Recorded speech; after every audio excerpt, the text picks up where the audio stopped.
question and answers? All right, right over here. You talked about following the money, and I think we all obviously know follow the money, you end up with big pharma. Yeah. There's, to me, quite a bit of research that indicates we follow the money and we end up with big tech. And I know that's a little inconvenient. Truth is, I look around here with everybody and their smartphones. Do you have anything to say about microwave, cellular microwave radiation? So there are Relationship yeah. to our health and viruses? So there aren't really any studies relating EMS, microphones to COVID-19, but there are a lot of studies that show infertility, lowered immune response, depression, mania, links to Alzheimer's, dementia. So there are a lot of health issues that are proven to be directly related to chemical sensitivity, electromagnetic sensitivity, and there are some people that are just genetically and biologically more sensitive to these things, so it could actually hurt certain people even more. So yes, there are definite studies and connections there. I'm a person of science, so there's no actual link between COVID-19 and EMS. I know there are a lot of there's a lot of talk on the internet and things like that. There are a lot of people talking about that, but there is no actual information. There's no actual peer-reviewed information on that. All right, thank you, Dr. Michelle. You have a question? We've all heard that as you get older, your immune system goes down.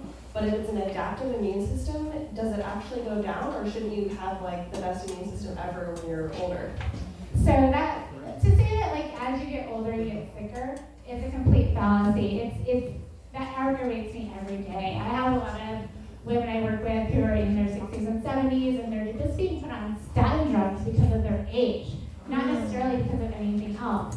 And so the idea of Western medicine is, as you get older, you get sicker and you need to be on more medication, but that's not true at all. Just think about if you are a 35-year-old and you're super stressed at work and you're drinking every night and you're not getting exercise and you don't even know that you are gluten intolerant, so you're eating a bunch of gluten. And then 10 years later, you meet a different mate and you fall in love, and he's a personal trainer and nutritionist, and he tells you all these things, and you're like, oh, I had no idea. Now you start exercising, you start meditating, you start sleeping better, you start eating healthy food. Your health is going to be way better as your immune system is going to be way stronger when you're older. So yes, you definitely have a lot of skin in the game when it comes to how healthy you are and whether or not a virus or a bacteria or any other condition is going to negatively affect you. We are so adaptive. The human body has the ability to heal itself. Yes, it the does. The human body Woo! is amazing. Yeah. All right, we have a question. What about vitamin D? Why is it better to get it from the sun than it is to supplement it?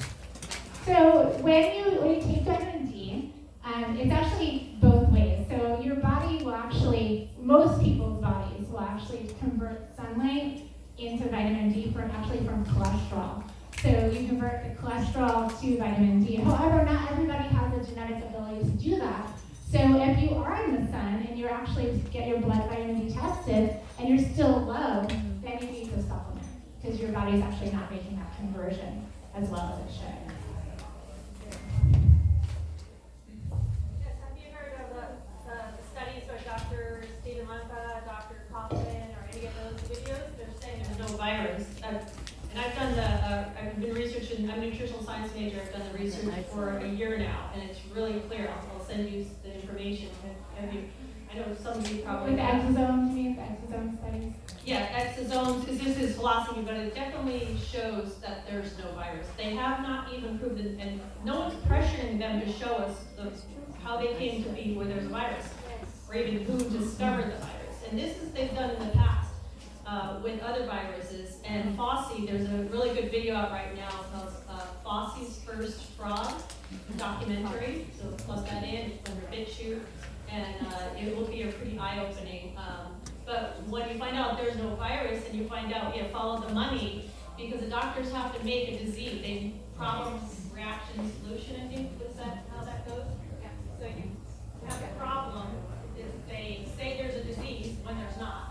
And then they come up with a cure when then they're making money. And Thank the you. government's combined with the mill. Thank you so much. We're just gonna leave it to questions. Does anybody else have? I'll answer that. Yeah, no, I mean, the severity, there is a virus. There actually is a virus called SARS-CoV-2 that can be isolated and They seen. never showed it. Well, they never isolated their original They never virus. purify, they're isolated. That's the thing Yeah. people need to know. The thing is that the severity, there's every time we're breathing right now, there are tons of viruses in the air right now that we cannot see. We are 7% virus, so just to show that there is a virus, but we don't know how deadly, or whether it's actually causing all of these issues. So I'll go there with I'll you. send you. No, I'm very familiar with that. Well, no one can watch this and say, no one can look at the study and say, you can't say this if they don't have it. You'd be able to show me, you'd be able to tell me the study. You'd be able to show me. I should send you a bunch of them. All right, we got another controversial question over here. Do you think that the arrest of Dr. Stone Gold from the America's Frontline Doctors was politically motivated to shut her up from the vaccine issues that she's been bringing up? It's actually unfortunate that she was there at that time, at that place, because she actually has a lot of great information. She's part of America's Frontline Doctors. Go to americasfrontlinedoctors.com. It's a great organization that really makes available to people things like ivermectin and the drugs that actually help you to overcome COVID-19 should you get it. In other countries like Brazil, they actually hand out these medications as part of their stimulus package so that people are prepared should they get ill. Here we actually take them off the market and suppress them. So she's actually a really great resource for information. However, I don't know that her arrest was politically motivated. She was there, and they are calling people out. Of course, she's a person of stature that people know. So of course they're going to arrest her over some other girl that no one's ever heard of. But she was there. They were arresting random people. It's unfortunate. I wish she wasn't there. I wish she didn't have to get arrested. But you know what? It might even help because she might get more visibility just from the arrest. So you never know. Just some of the restaurant owners are saying, if you get the citation, you stand out, you talk about it, you talk about what's going on social media, you get your word out about what's happening. Yeah, turn it around. Turn it around.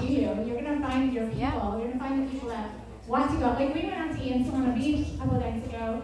It was outdoors, so we got to sit down and eat our food, and we were so grateful for that because, it's part of the life that we want to have is, go out and enjoy ourselves. And so there will be people that come to you if you get the word out there that you are doing what you're doing. And so I think that we all just need to keep going and, keep doing what we can do to preserve health.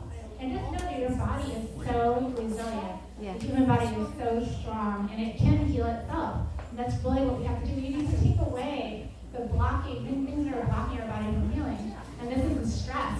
It's the fear. Fear will actually lower our immune response. By creating all this fear, we've actually caused more of a pandemic. So, don't be afraid. Go out there and do what you need to do. Open your businesses. My husband and all of our friends will definitely come join you. Oh, we got some more questions. I was just gonna ask, have you been to any stores and not wear a mask? Because you have so much information to provide them. So myself personally, I have worn masks. I actually have a mask that is a mesh mask, and so I'll wear that just because I know you guys are saying stand up, but I don't want other people to be afraid.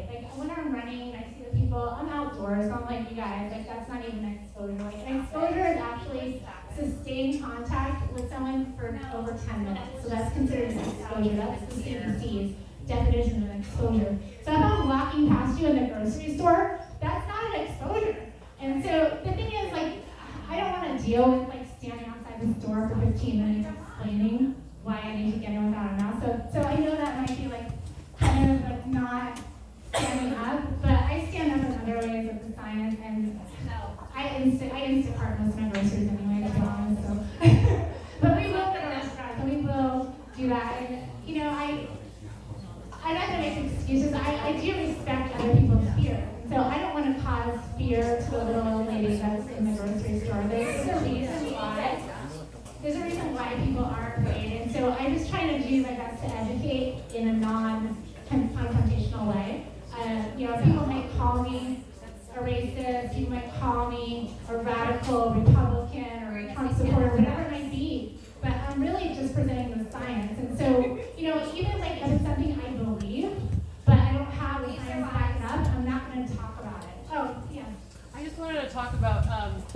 anything about the shedding of the vaccine?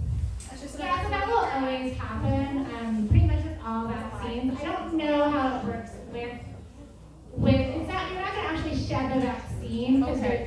you're getting mRNA, so you're getting, like genetic data, which is then causing your immune system to mount a response to that genetic data, which that response will, cause, it's not gonna cause the virus, it's gonna cause an immune response, and the problem with that is not so much the shedding of the virus, but it's the overactive immune response, actually pathogenic priming is what it's called. So, what's that? Anyway, thank you so much, Dr. Michelle. And first of all, I just want to thank you because you are a physician. Thanks so much for bringing the science. And everybody else, we can have disagreements and still have unity. The whole purpose of why we're here is to reopen schools and to reopen businesses. Thank you for